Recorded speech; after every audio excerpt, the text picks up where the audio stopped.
Hi, everyone.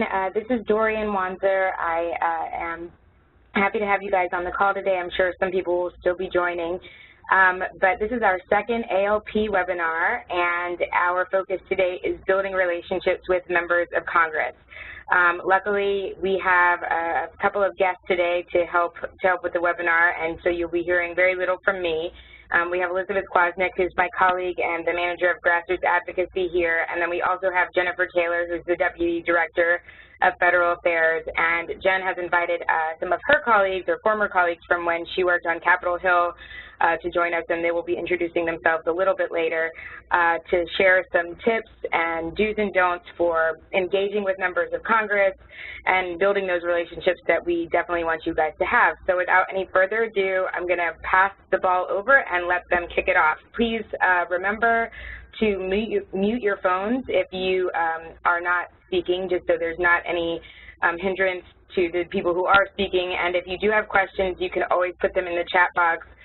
You can reach out to me directly, and as always, this webinar will be available online on the ALP Hub after we're finished. So I'm going to pass it on over to you guys. Thanks. Thanks so much, Dorian, and thanks everybody for being on the webinar today. It's good to connect with you all again after a busy couple of months since P&I.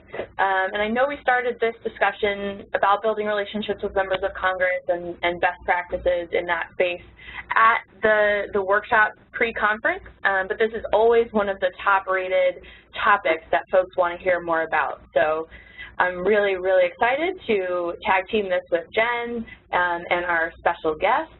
So let's go ahead and jump in. I know folks are still joining, so as Dorian said, we will absolutely be sharing the recording afterwards for anyone who may be joining us a couple minutes late. But as far as today's agenda, it's very similar to the way we walked through this at P&I. We'll start with the prep work, what's important to do sort of before or as you're just beginning to build out a relationship, not only with members of Congress, honestly, but with any elected official or policymaker, or really even community partners or potential funders. Talk about building that relationship, maintaining the relationship, for the length of time that you are, at the health center or in your position as the advocacy coordinator. We'll talk a little bit about grassroots versus targeted advocacy, go through some other advocacy situations. Wanted to touch briefly on some of the do's and don'ts of advocacy in an election year. We've had a couple of webinars so far this year, January and April, about the legal implications of advocacy, and I know, again, that's something we went over in a lot of depth at our meeting at P&I, but just a couple quick reminders and short review on that. And then, of course, wanted to leave some time at the end for your questions, but also for some discussion and hear from you, what are your challenges in this space, what are some best practices that you'd like to share, all that good stuff. So we will go ahead and jump right in. So in terms of how to get started, again, there's really no science to this. I would say it's more an art, but there is some good stuff to do. One of those things is starting with basic research. Google your members and their staff to find out what committees do they sit on, what their priorities are, and if not health centers or health in general, what do they care about, and how can you make that connection? And the example I always give is if a member of Congress is not an appropriator or does not sit on one of the committees of jurisdiction that, for the health center program or any of our other sort of associated programs, what committees do they sit on? What things do they care about? Do they care about veterans? Make the connection that way. Talk about how many veterans you serve, how you're getting involved in that space, and that'll get your foot in the door. Find out where their district offices are and who their district staffers are, and get to know those people because they are going to be some of your biggest and best allies. National Health Center Week is coming up, and those folks are always extremely excited and more available than the member themselves to get out to events and to meet and greet with you. Think about when and where the members are scheduled to have public appearances back home in the state and in your districts.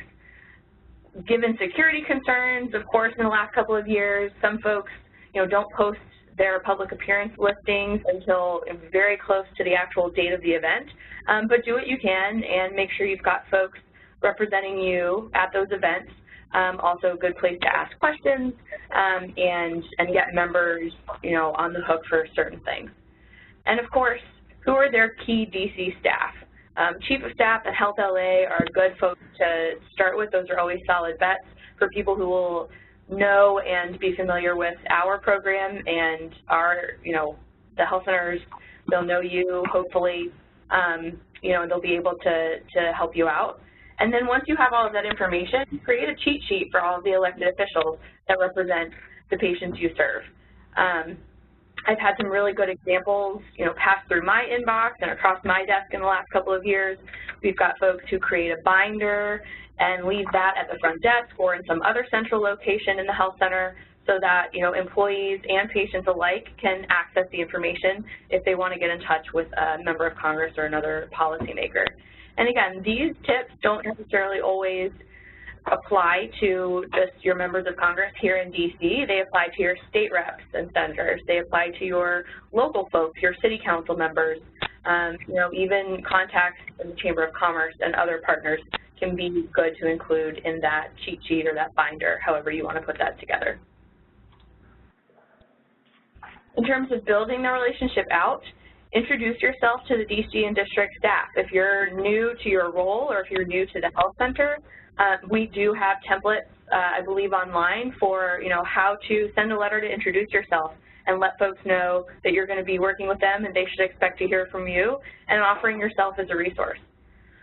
The second bullet, invite them out to your health center, especially during National Health Center Week. I'm going to do a shameless plug for our kickoff webinar tomorrow at 3 o'clock. We're really excited to get Health Center Week planning underway.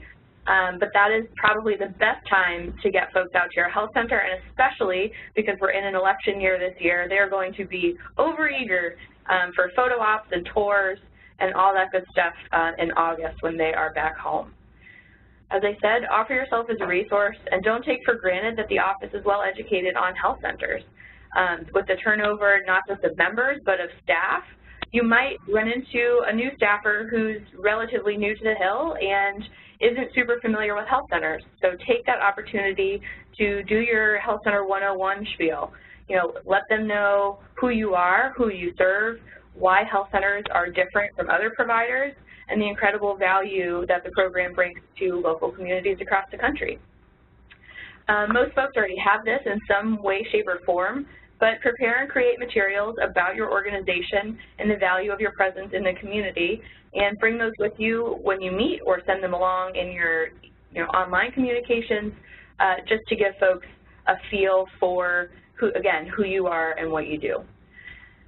A repeat here, attending your members' local events, always a great way to continue building out that relationship and show not only do you want their support, but that you're supportive of them when they have events.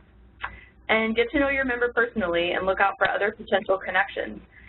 In terms of our Key Contact program, where we're matching up members of Congress with folks at the health center, some of those folks have personal connections. It's not just through their work as the CEO or the outreach coordinator that they've been developing these relationships. We've got folks who go to church with their member of Congress or whose kids play on the same sports team. So that is also a good way to get your foot in the door.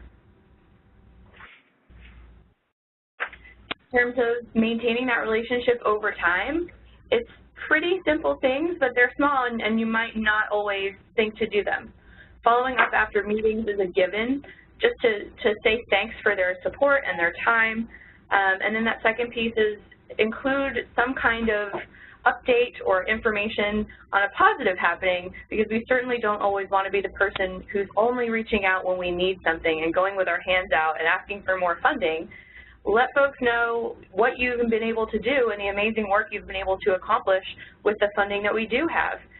In the last year, we've had some great infusion of funds with the Bipartisan Budget Act fixing the health center funding cliff for 2 years, with some additional appropriations dollars.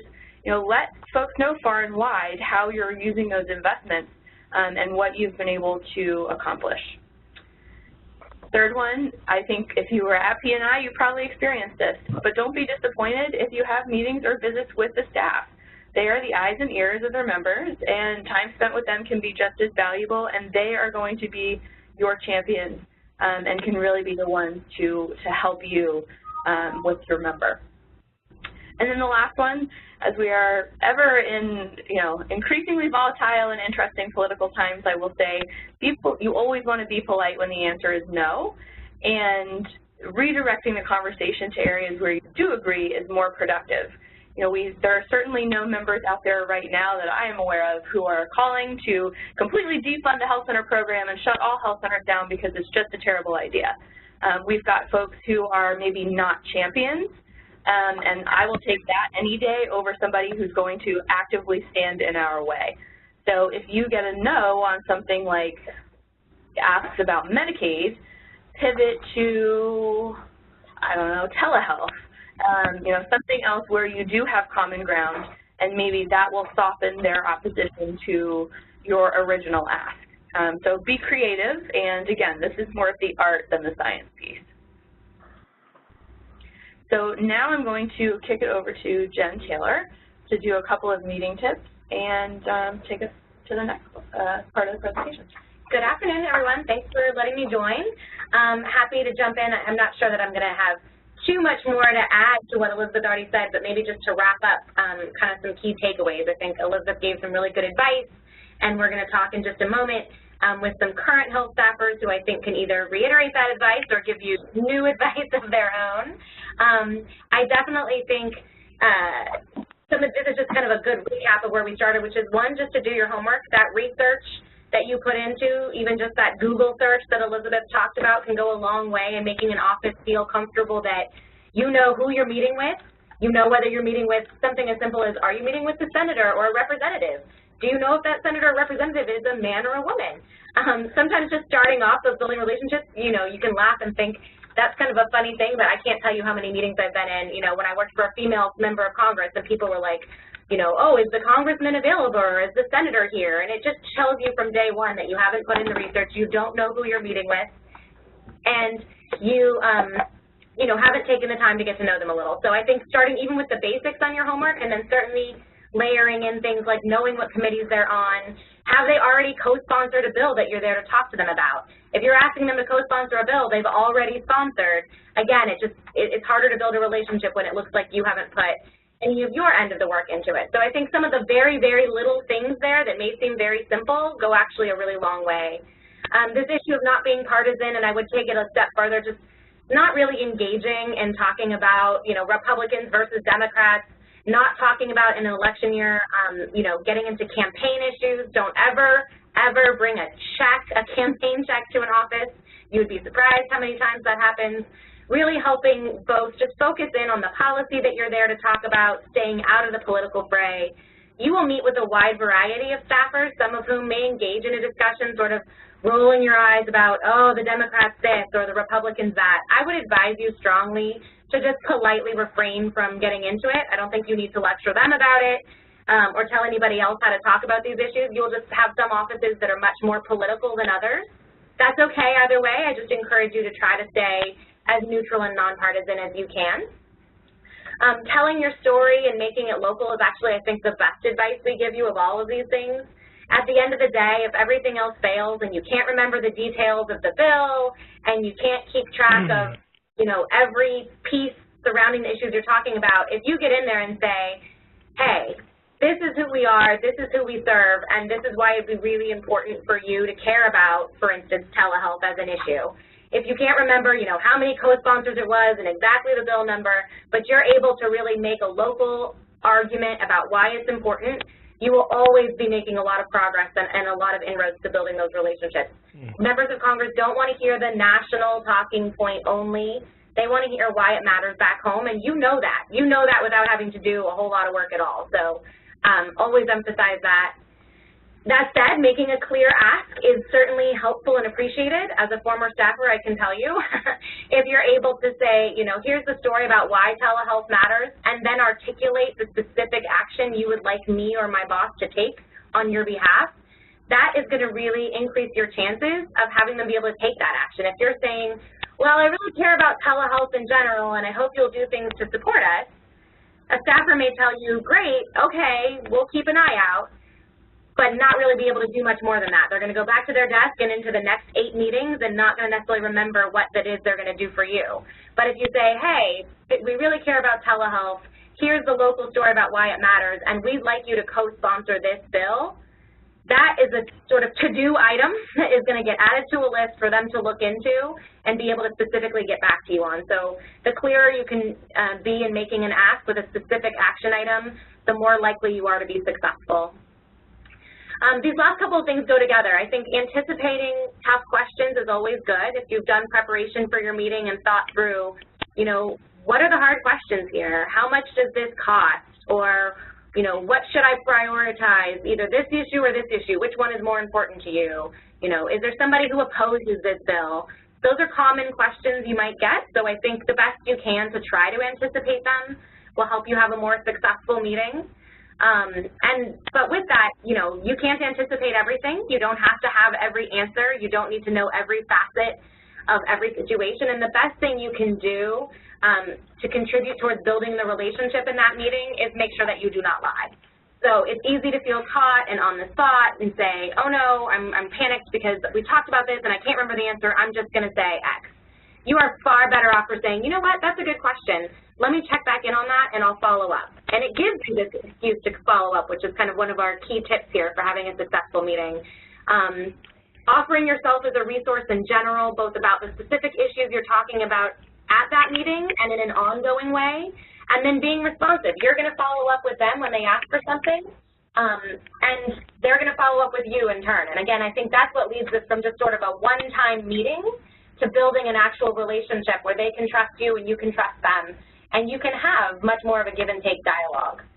I would also say, right before I introduce our next guest speaker, I think one of the things I think a lot about as a former staffer is sometimes people really do want to spend a lot of time to build that relationship with a member. If you already know that member, that may be something very easy for you to do. But if not, it can take a really long time to get to know a member one-on-one in a personal way because their demands, on their time are really intense. They get pulled in a lot of directions, and you sometimes only get 5 minutes with them. Sometimes you only get the photo op with them. But staffers, while very, very busy, tend to be able to be a little more generous with their time. They can really get in and engage with you in this ongoing way that is ideal for having an actual meaningful relationship. So I really encourage you to spend your time getting to know them a little bit. Again, putting the effort into building that relationship with a staffer will pay off tenfold. You may only see that member twice a year for 5 minutes, but you can email with that staffer, have calls with that staffer, have meetings with that staffer on a regular basis. Before I introduce our next staffers, I am going to ask if you are on the line, if you can mute your line. We can hear some folks talking, which is no big deal. I know you're all busy and doing a lot of things right now, but we'll all be more successful if we mute our lines. And then I'm going to hand it over to, I think first up, Evan Johnston, who is a senior legislative assistant in the office of Congresswoman Shelley Pingree from Maine. So I have a personal interest in inviting Evan today because we used to work together in the Pingree office when I was a staffer there many years ago. Evan has taken over the healthcare portfolio and is just a joy to work with and a lovely human being, and volunteered to be here today to try to help answer any questions you might have and talk a little from her perspective about what it's like to be a health staffer in a busy office and how you can help and, you know, engage with staffers and build that relationship. I will say we also are hoping to have Sarah Rubenfield on the phone, who is the Chief of Staff for Congressman Raul Ruiz from California. I know Sarah was getting pulled in a lot of different directions today. It's a busy Tuesday in Congress, so if she is not able to join, we will connect with her later. But first, we'll start with Evan, and then if Sarah is able to jump in, she will.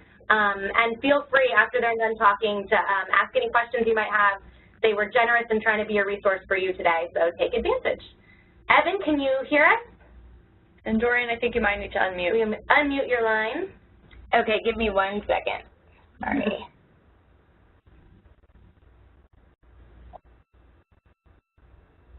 Okay. You should be able to. Hey, can you hear me? We got you. Yes, we can. Great. Always unsure if I have the technology right, but okay. Thank you all so much for having me. I'm so glad to share my perspective as a congressional health staffer, particularly one that did not start with an extensive background in health.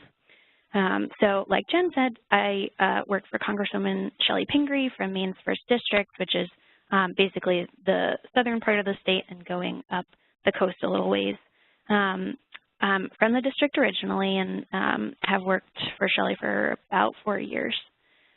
So I joined the office as a staff assistant, which is entry-level administrative work, and was sort of promoted within the office. And about 2 years ago, I took on the health portfolio after another colleague left. So as I mentioned at the top, I did not start with an extensive background in health. And I wanted to speak a little bit more to this experience because, you know, I'm guessing everyone on the line is really either a provider or an expert in some other ways. And I'm sure you can imagine it's a little bit of a daunting experience to take on health, starting, you know, somewhat from scratch. So I don't think my experience is very uncommon, especially on the House side and especially for members who don't have specific committee assignments that deal with health. So my boss cares a lot about healthcare and has a long history on the issues with providers and patient groups between her time in the state legislature and her time in Congress. But it's not usually something that she has to vote on or attend hearings on every day. So lucky for me, I got a shot to take over the portfolio. So like I said, healthcare is complicated. Who knew? And on the Hill, most health staffers are responsible for working knowledge of pretty much the entire system, from drug pricing to medical device manufacturing to research funding, everything in between, not to mention other issues. And I really believe that most staffers, even if they're young and inexperienced, are smart and capable and understand what's at stake in healthcare policy. So, you know, I think that some of these new staffers, while it might be sort of daunting for you as an advocate to try to explain healthcare or feel like you need to explain healthcare, you know, I think this is actually more of an opportunity. I will say the most important thing for me was being able to find people who sort of had a comprehensive view of the system and how different pieces work together. And I think FQHCs are in a really great position to be able to do that. And, you know, one of the most important pieces for me being able to see that in action is I was able to do 2 in-person visits to FQHCs in the state. One was a smaller rural center, and then I also visited a few sites run by the FQHC in an urban area, or, you know, about as urban as it gets in Maine. So my takeaways from those visits really shaped my understanding of the healthcare system and the role of FQHCs as I was learning. You know, I met staff and board members and patients. I learned about what the center's opportunities and challenges were with big issues like opioids, telehealth. I heard an anecdote from a dentist that I still think about today about, you know, how unexpectedly severe the dental cases he'd seen were when he first came on and how they needed to a lot more time to his individual appointments than they initially expected. So, you know, having this visual is a good reminder for me when issues come up in DC. For example, we have a big opioid-related package of legislation that'll be on the floor soon. And, you know, FQHCs will absolutely be on my list when I'm checking in with healthcare organizations and advocates in the state because I know what kind of work they're doing on the ground. So that's sort of my key takeaway is invite staffers, invite district staffers if the DC staffers aren't available. That firsthand experience is so key. And, you know, if that's not possible, try to be able to relate, you know, the work that you're doing every day to the sort of sometimes arcane policy issues that we're facing here, because making it real for people, making it local is, I think, some of the most effective advocacy work that I've, you know, been able to take in over the last couple of years. Thank you so much, Evan. That was really helpful. I actually this is Jen again, wanted to follow up on something Evan said. I really appreciate you also just telling the story of what it's like to take this portfolio on with no experience. I will tell you, even if people have some health experience, I think the diversity of issues that Evan mentioned are what can make this portfolio so daunting. And on top of that, especially in the House side, you know, you're not only taking on health, but at any given time, I remember I've covered issues related to affordable housing, education, arts, labor, trade, and that can be all in one person's portfolio at the same time. So even when people do have some amount of experience, I think the level of work that comes in, it can be overwhelming. And really, that's why staffers can depend and need to depend on you as experts to really help them. Like Evan says, you know, look at this opioid package and tell me what's useful and not useful here. And sometimes they'll ask you a question that is maybe out of your purview. I still get that all the time here. The Hill will ask us, hey, NAC, will you weigh in on this particular issue? And we're like, you know what, honestly, this is just really not a health center issue. I do the best I can to answer the question and sometimes refer them to another colleague, and that's okay, too. You don't have to have every answer, but being able to really be a resource and help them means they're going to go to you next time, and it means they're going to be more understanding of the issues you face when you have needs that arise. So I really appreciate you emphasizing those points, Evan. And the other piece I would say about being a resource, I'm sure Evan can be familiar with this, is, you know, sometimes your boss is looking to say, hey, it's Women's Health Month, or it's a particular, you know, colon cancer awareness, and what can we be doing? And I always found it really helpful when you have good relationships with advocates like you, who can come and say, like, hey, what are health centers doing in women's health? Maybe that's something they want to put out on social media. Maybe they're going to write an op-ed. So you offering that kinds of information, thinking about the calendar, thinking about cool, innovative things you're doing back home that they might be interested in, and being a resource for both the health staff, the communication staff, you know, people who are looking to help tell these stories and understand what's happening and think about the work. It's just tremendously helpful to kind of be an extension of just the one poor staffer having to cover all of that over the course of a year. So I always recommend that people really look at this truly as a sort of symbiotic relationship. You help the staffer and they can help you, and you really can work together to meet both of your needs. So Evan, I'm tremendously appreciative of you joining today. That was super helpful. And I would also just say, if anyone has questions, they can either throw them in the chat box. It sounds like a couple people are unmuted. If you would like to throw a question out there, I know Evan said she'd have a few minutes before she gets pulled away, and then we will let her get back to her day job. So if anyone has a question, please let us know now. You are off the hook, Ms. Johnson. Well, thank you so much for your time, and we'll certainly let you know if anyone has follow-up questions or wanted to talk offline about any other tips you have. Yeah, of course. Happy to be a resource for you all. Thanks so much. Us out there. Thank you for all your support. Of course. Bye-bye.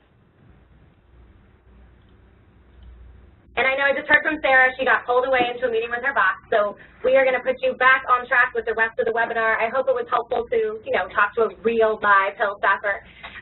Demystify it a little bit that they are just people trying to figure it out the same way you are. And the better you're able to, again, build that relationship. I've been able to make, honestly, just real good personal friends, even from doing this work, because you really get to know people and you kind of get in the trenches together.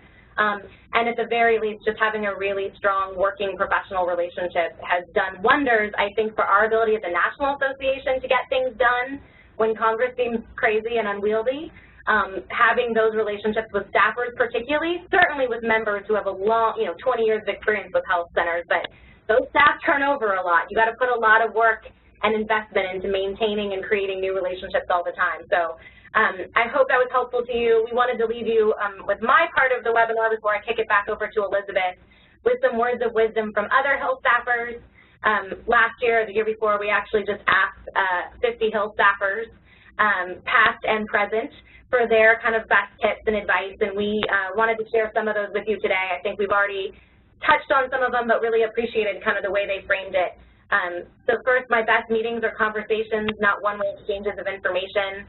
I think that's always true in sort of a rush to kind of convey, here's my ask, and here's my next ask, and here's my next ask, all of which is important. Taking a little time to say, like, hey, and then there's this other issue, we just kind of wanted to talk to you about it, or get your advice on it, or what does your boss think about that, or what are your boss's priorities? gives you a space to engage a little bit more, and that will be more memorable. You're, again, telling a story, sharing, obviously with appropriate confidentiality requirements, about, you know, something that happened with your patients or a successful outcome. That's the stuff that sticks. That's the stuff that will be far more memorable than just a list of bills or asks. Appreciate, again, just sort of the reinforcement that having an opportunity to develop a long-term relationship is of use to staff here, too. It's not just of use to you, and they appreciate sort of friendly check-ins and updates. You know, tell them when you opened a new site. Invite them out to see it. Tell them when you had this little success that was like a big win. Certainly tell them if you've been able to utilize the federal dollars that they have, you know, authorized for health centers in this really important way in your community. They love to hear that follow-up. So while you don't want to be on the phone with them every day asking for a new thing, you do want to sort of frequently just check in and see how they're doing and see how you can be helpful to them. Again, I think reinforcement that do have clear asks and knowing, you know, the data to back them up is also important as a complement to telling those stories. That's kind of the perfect balance meeting, and we hear that from everybody. And the way, again, I think you build this relationship is have the data, back up the ask that you have, and then tell a story about why it matters. And the last thing is actually my favorite, which is why we always leave this on here, is to just be passionate. I feel like I see the list of some, many of you in the program I've had a chance to meet and talk with before, and I know you already are passionate about the work you're doing, and being able to share that with the staff goes a long way. It is a slog when you are taking 8, 9, 10 meetings in a row, and it can all blend together, and it can be really difficult. But when you get the opportunity to sit down with people who are doing incredible things in their communities, who make you feel excited, who remind them about why they went into this work, which is a lot of hours and very little pay, and sometimes particularly working in Congress, I will say a pretty frustrating exercise of why did I do this to myself. You guys are the people who remind them why they do it and why it matters, and your passion is infectious. That will get them through the long slog of afternoon meetings. So don't be shy about that. If you're not engaged, they're not going to be engaged. And if you have an amazing story to tell, you won't even have to work hard to build that relationship. They're going to want to continue to work with you. Health centers are lucky that way. We have an incredible story to tell. We have incredible people doing the work, and use that to your advantage. That's what people want to do. That's why they went to work there in the first place. So with that, I will turn it back over to Elizabeth. I know you have some more technical issues to cover, too. If you have any questions about the Hill staff side of this, feel free to be in touch. Always happy to talk to you both about my experience or truly to link you up with any of the staffers working for your members. If you haven't had that opportunity to build a relationship, I'm always happy to help put you guys on an email together and do anything we can to help get you started. With that, enjoy the rest of your webinar. Thank you very much, Jen. And I know she's not on anymore, but thanks so much to Evan for taking the time out of her afternoon to share her experiences with us. So wanted to talk a little bit about our grassroots versus grass tops advocacy. And I know that we talked briefly, again, back in March about the Key Contact Program, which, again, is pairing health center folks with their members of Congress with whom they have good relationships, so that when we've got a timely ask, you know, something that really has a tight turnaround, or if we're just working with, say, a particular party in one specific committee, we usually hit up our key contacts before we engage the rest of the field on something. So it's really been effective, and it's important to have both your targeted efforts and then support those and follow them up with your broad grassroots ask, because I think you've got the quality and the quantity piece of the equation, and then once you've had your health center key contact in there sort of laying the groundwork, and then you have hundreds and thousands of grassroots advocates supporting and coming in, you know, a couple of days later to reinforce that message. I mean, to be honest with you, it kind of shows that this is an important ask in the community and, you know, across the country, and that it doesn't leave the staff or the office feeling like, hey, we've got this one advocate in this one district who cares about this particular issue. You know, they're able to give sort of the nitty-gritty of the issue, and then the grassroots shows, no, there are actually a significant amount of people who care about this, and we should really, really get on it and add this to the priority list. Again, we rely on key contacts for the bulk of that targeted advocacy, and then our grassroots serves as supporting volume. And sometimes when it comes for members of Congress to vote, they really are just looking back at their tally sheet to see how many people have contacted them about this issue. So that is why we really need as many people responding to our calls to action as possible. Whether it's an email or a phone call, I think there's a different threshold, and it really depends on the office as well. You know, whether it's 7 emails that make it to the priority list that day, or it's 10, or it's 50, whatever the number is, folks really are going to look back at their communications records to see how many and who's been contacting them. So the bottom line is we need both. We need the grass-tops advocates, the key contacts, as well as our grassroots folks. And then just another quick plug for the Key Contacts program. So if you are somebody that has a relationship either with the health, or high-level staff at a congressional office or the member directly, please be in touch with us. We're more than happy to get you synced up and linked with your member of Congress as a key contact. And then just a couple of bullets and points here about advocacy in an election year. And knowing that every single member in the House of Representatives is up for re-election this year, and I believe there are 33 seats in the Senate that are up for grabs, it's important to know sort of what you can and can't do, especially when you're engaging the candidates who are running for that seat. If you're going to engage candidates, the bottom line is you've got to engage all of them. Otherwise, you will not only appear, but you will technically be partisan. So even if there are 10, 15 folks running for an open seat, if you're going to have an event or a candidate forum or something even closer to election time than now, you really do have to invite them all. It's a good practice, I would say, to either put something in writing and then make a copy of it for yourself, or if you're going to send, an email invitation, just make sure you're CCing or BCCing yourself so that you can keep them all in a folder so that you've got good documentation if something were to ever happen and you needed to go back to prove that you did, in fact, invite everyone. That doesn't mean they all have to show up. If you've invited 10 folks and only the 3 Democrats running for that seat show up, that's totally fine. You don't have to cancel the event. You can still have it. But again, if someone were to ever say something, wow, it really looks like X Health Center, is really supporting the Democrats this year, you can go back and say, no, no, no, here's our documentation. We invited everyone. They just chose not to attend.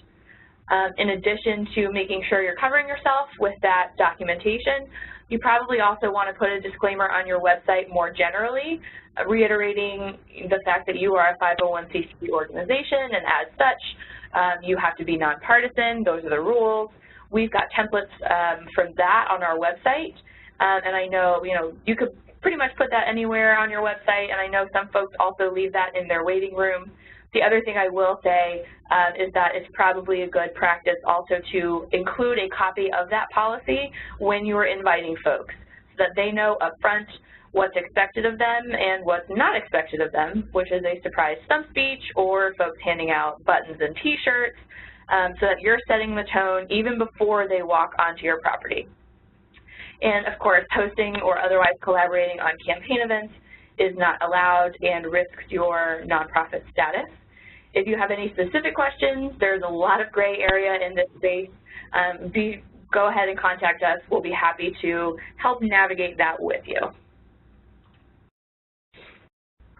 And I think just kind of summing it up here in the next couple of slides, so what does a good relationship actually look like? And I know we talked a little bit about this again at our workshop at PNI, but it's when your member of Congress calls you first for something. When, again, as Evan said, when something comes across their desk and they're not, the content expert on the ins and outs of this particular opioid package, they think, hey, we've got some really great folks over at X Community Health Center. Let's call them and see what their take is on this. That's what a good relationship looks like.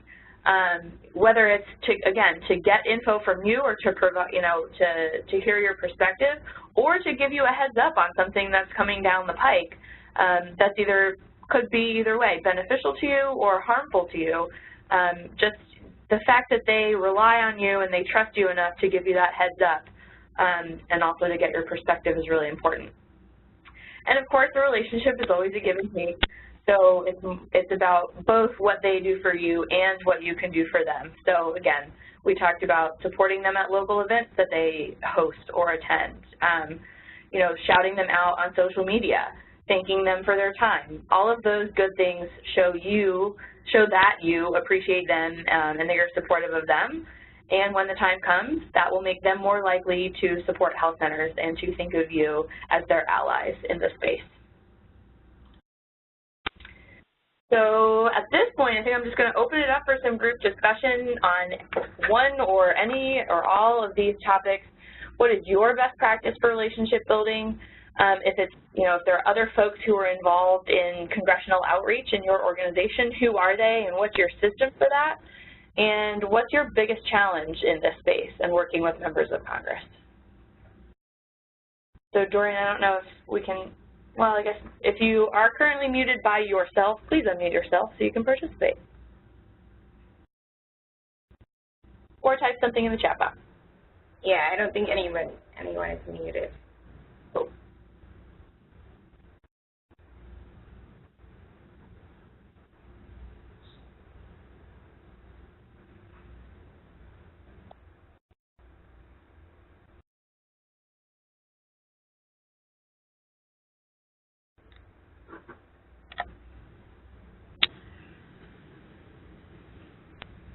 Any takers? Hey, this is Lee from South Carolina. How are y'all doing? Good, Lee. How are you? Oh, pretty good. I was waiting to see if anyone else was going to chime in, but I figured I would. One thing I'd like to do is just aside from, you know, just talking about whatever issues you might be talking about, say the funding clip or opioids or anything like that, try to find a common connection with them. You know, you might have gone to the same college, or you might have grown up in a town that's, you know, right near each other, or something like that, or you might like the same sports team. You know, just try to find, if you're from that state, there's a good chance that staffer might be from that state too. And so there's a good opportunity for some common ground, and, you know, that further kind of solidifies the relationship. And, you know, sometimes you might, particularly with my state, you know, there's a lot of, it's mostly Republicans and only one Democrat. So, yeah, some of the more conservative members of our delegation are harder to reach in some cases, but you kind of have to just, I kind of just kept plugging away, and eventually now we've got relationships with all of our members of Congress, which is very good compared to where we were before I first got here. Yeah, those are all great points, Lee. And I think the one that I take most to heart is that this is a long game. Some of these folks are going to take months, if not years, to really develop a solid relationship like you guys in South Carolina have been able to build. So don't get discouraged if it doesn't happen overnight. And the other thing I will say is, well, two other comments to that is sometimes, and I've been in meetings before where you have a very robust discussion going about your agreement or disagreement about sports teams in your state, and then just like that, look, your 15 minutes are up and you haven't made your ask. So absolutely, that is a great way to get the conversation started, but to Jen's point earlier, don't forget to make that ask. Sometimes I think a staffer can be tricky because they don't want to give you an answer on something, and so they will continue the conversation about the weather or sports. So don't fall into that trap. And then one other thing I will say, and it's more of an offer on the NAC side, please let us know if you're having trouble with an office. You know, if you're sending email and calling and doing all of these things and you are just not getting a single answer back, let us know and we will see how we can help. You know, we can let you know, when was the last time you met with that office, what we're hearing, why that might be the case that they're not responding. We actually had during the funding cliff a member of Congress from the great state of Pennsylvania who straight up told a health center advocate stop calling and then told NAC to tell our advocates to stop calling. And that is not okay. That is not playing by the rules. So if you get that kind of a response from your offices, let us know and we will do what we can to make it right, because that's why they took this job, was to represent their constituents, not ignore them. So thank you, Lee, for jogging my memory on those couple of points. No problem.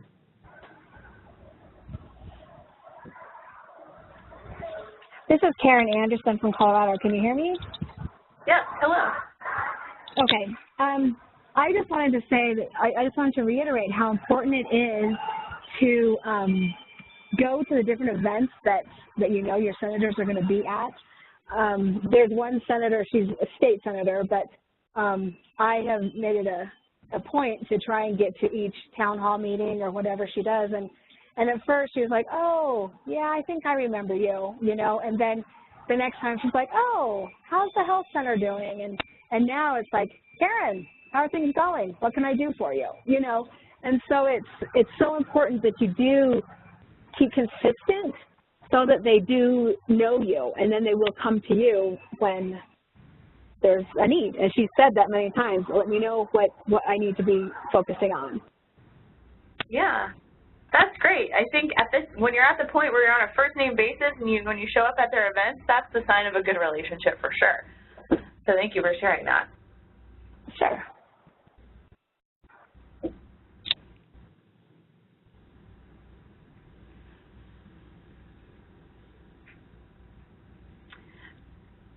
This is Lee again.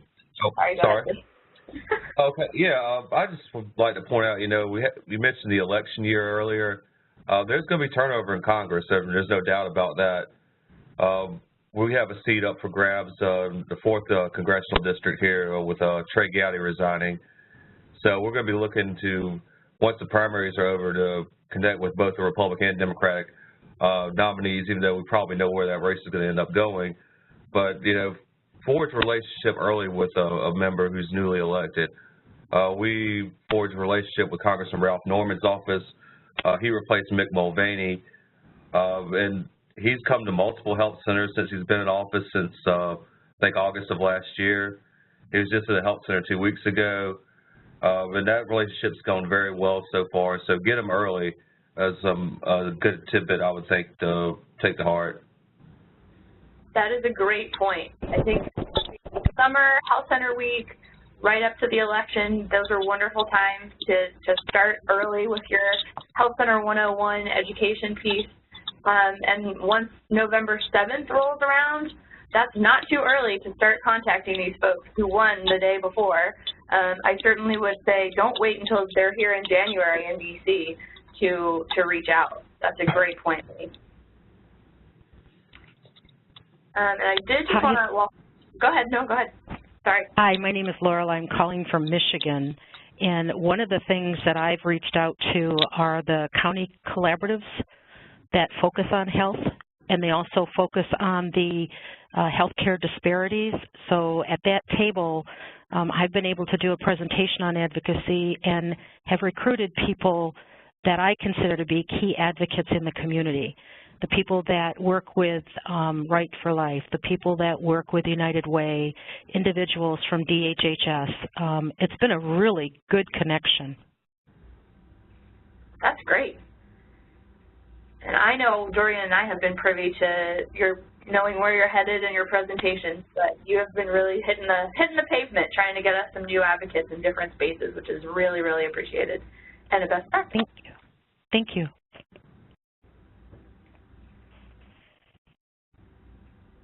I did just want to plug one resource that we have for folks in terms of that doing your homework and the figuring out who your elected officials are, you know, not just at the federal level, which your congressional directories from P&I will be super helpful in, you know, helping to populate that information. But we do have on our website a tool where you can find your elected officials, and you put in your email address and your physical address, and it connects you with everybody from who the president is down to some of your local folks if you're in a municipality that's large enough for our system to track. But it certainly has, at the very least, your members of Congress and your state representatives. So if you are interested in sort of a quick and easy way to pull that info so that you can create that grid or that binder for your colleagues, for your patients, for your community members, that is a good place to start, and you can find that on our website.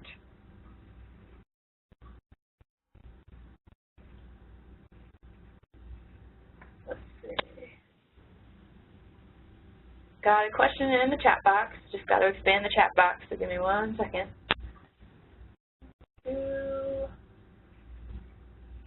we're using campaign season as an opportunity to meet with current and prospective legislators. My CEO and I have set up meetings and tours with as many of the candidates and incumbents in our area over the past month to either explain or show and remind them of who we are and what we do. Excellent. Excellent, excellent, excellent. That is exactly what Lee is talking about. That is a best practice, and I think that is, you are certainly not too early or not too late on that one. Now is the time to get in early and often, just to remind folks, you know, that you're there and who you serve in the community and who you represent, because it is a lot of voters in some places. So that's really, really important.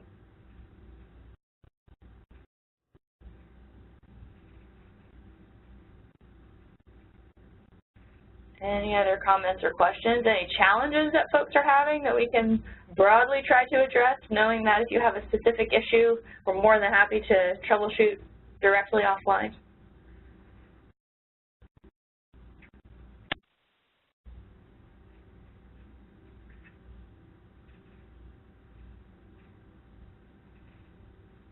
All right. Well, Dorian, I'm going to kick it back over to you to wrap it up, and we'll give everybody 10 minutes back in their day. Definitely. Well, I want to thank everybody for joining today. Special thanks to Elizabeth and Jen and Evan for joining us as well. It was very much appreciated. Remember, guys, that the webinar will be available online afterwards. It will be on the ALP Hub. Give it a couple of days. The slides will also be available there too, probably before the actual recording.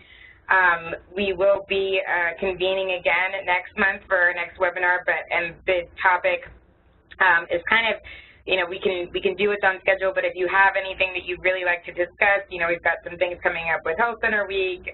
You know, there's some things we could talk about around social media there. It's really open and up to you, so be thinking about that and feel free to email me with your ideas. But if you have questions, concerns, if you want to continue to run your projects by me and other things, please continue to do so. I really, really appreciate that. And special shout out to those individuals who have been very, very communicative about what they're planning and what they're doing. I really like to see that engagement. But again, I'll give you some time back, and thanks so much for joining us, and thank you again, Elizabeth. So if there aren't any questions, we will talk later, and I'll be following up soon. Thanks, everyone.